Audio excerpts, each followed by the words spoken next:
Dream valley 2 అన్ని చెట్లు నాటారు.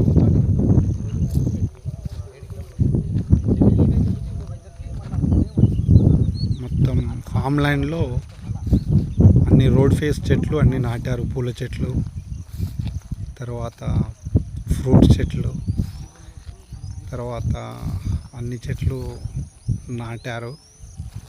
సో ఒకసారి చూడండి.